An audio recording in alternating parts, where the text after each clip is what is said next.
আসসালামু আলাইকুম। আশা করছি সকলে ভালো আছেন। আজ আমি দেখাবো আমার জীবনের প্রথম এই লাচ্চা সেমাই বানানোর রেসিপি।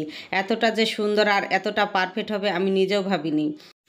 যারা স্বাস্থ্য নিয়ে বেশি চিন্তিত তাদের জন্য আজকের এই রেসিপিটা একদম স্বাস্থ্যসম্মতভাবে এই লাচ্চা সেমাই বানানোর রেসিপি। খুবই সহজে এই লাচ্চা সেমাইটা যে কেউ বানিয়ে নিতে পারে। আসুন তবে দেখে নিই কীভাবে এই লাচ্চা সেমাইটা বানিয়েছি। প্রথমে আমি একটা বাটিতে নিয়েছি 1 কাপ ময়দা। ময়দার পরিবর্তে আপনারা আটা দিয়েও এই সেমাইটা বানাতে পারেন। তারপরে নিচ্ছি 1 চামচ মতো চিনি, তারপর দিচ্ছি 1 চিমটি লবণ। চিনিটা দিলে এই সেমাইটা বেশি ক্রিস্পি হয়।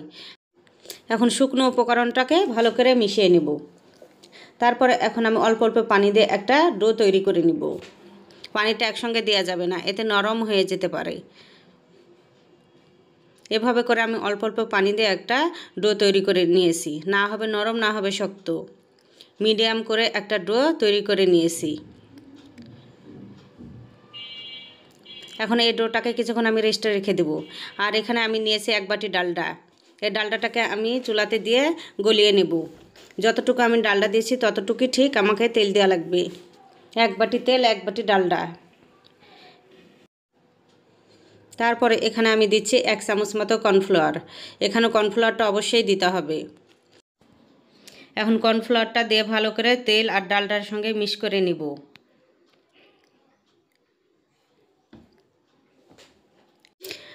রেস্টে রাখা ডোটাকে এখন ভালো করে আবারও কিছুক্ষণ মুথে নিয়ে 3 ভাগে আমি ভাগ করে নিয়েছি। 3টা লেচি কেটে নিয়েছি। এখন তেল ডালটার মিশ্রণে এই লেচিগুলোকে আমি ডোনাটের শেপ করে ভিতরটা ফোঁটা করে দেবো একটা আঙ্গুল দিয়ে। আপনারা দেখেই হয়তো বুঝতে পারছেন আমি কিভাবে এই কাজটা করছি।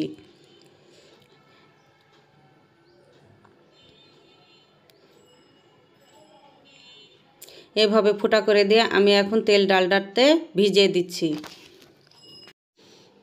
একই নিয়মে আমি সব কয়টা লেচি ডোনাটের শেপ করে আমি ভিজিয়ে দিচ্ছি তেলের মধ্যে। আর এখন একটা চামচের সাহায্যে এগুলাকে ভালো করে ভিজিয়ে দিচ্ছি। এই লেচিগুলোকে এখন 1 ঘন্টা ভিজিয়ে রাখতে হবে। এভাবে মাঝে মাঝে তেলটা উপরে দিয়ে লেচিগুলোকে উলট পালট করে 1 ঘন্টা ভিজিয়ে রাখতে হবে। 1 ঘন্টা পর ফিরে আসলাম। এখন 1 ঘন্টা পর এই লেচিগুলোকে আমি যেভাবে করছি আপনারা দেখে হয়তো বুঝতে পারছেন। আঙ্গুলের সাহায্যে আমি এটাকে এমনিতেই বড় হয়ে যাচ্ছে। 1 ঘন্টা আপনারা তেল ডালটাতে ভিজিয়ে রাখলে এটা এমনিতেই বড় হয়ে যাবে। এই লাচ্চা সেমাই বানানো এত যে সহজ আগে জানতাম না। খুবই সহজে যে কেউ এই লাচ্চা সেমাইটা বানিয়ে নিতে পারবে।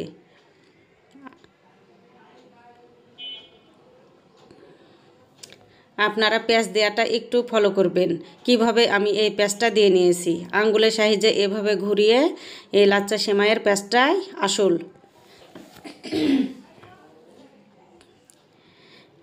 দেখে হয়তো বুঝতে পারছেন কিভাবে দিচ্ছি এই পেঁয়াজটা। একের পর এখন এগুলাকে পেঁচাতেই থাকবো। আর কোনো আপনার কষ্টের কাজ নাই। এই যে একটা রাখবো আর একটা করবো, এইভাবে করে সবগুলোকে করে নিতে হবে।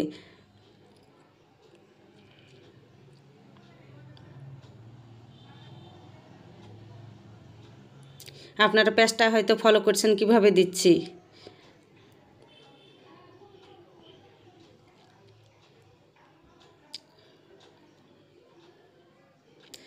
এই লাচ্চা সেমাইটা বানানো কোনো কষ্টের না। যখন আপনার 10 থেকে 12টা এই লাচ্চা সেমাইয়ের পেঁয়াজটা হয়ে যাবে তখন দেখতে পাচ্ছেন সুতার মতো হয়ে গেছে। এখন এই লাচ্চা সেমাইটা ভাজার উপযুক্ত হয়ে গেছে। এভাবে অটোমেটিক পেঁয়াজ দিতে দিতে এই সুতার মতো হয়ে যাবে। দেখুন কতটা চিকন হয়েছে। আপনারা যদি আরও চিকন চান তো আপনারা এভাবে আরও 2 থেকে 1টা পেঁয়াজ দিতে পারেন। সাধারণত লাচ্চা সেমাই এরকম মোটাটাই বেশি ভালো লাগে।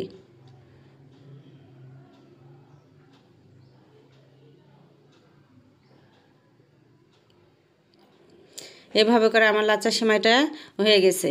এখন আমি তেল গরম বসিয়ে দিয়েছি আর একটা প্লেটের ওপর ভালো করে ছড়িয়ে দিচ্ছি লাচ্চা সেমাইটাকে।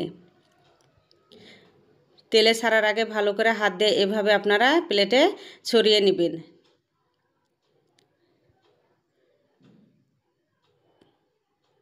আপনারা তেলে দেওয়ার সময় একটু আস্তে করে দিবেন যাতে দলা পাকিয়ে না যায়। আমি কিভাবে ছাড়ছি আপনারা হয়তো ফলো করেছেন। তেলে দেওয়ার পর সঙ্গে সঙ্গে এগুলাকে নাড়াচাড়া করতে যাবেন না। এক পাশ যখন হয়ে আসবে তখন এগুলাকে উল্টিয়ে দেবেন।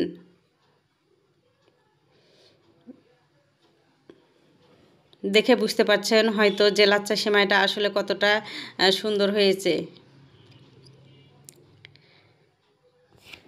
লাচ্চা সেমাই বানানো এত যে সহজ আগে জানতাম না।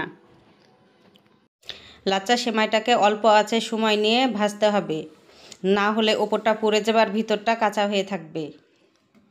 অল্প আঁচে ভাজলে এই সেমাইটা হবে একদম মুচমুচে খাস্তা।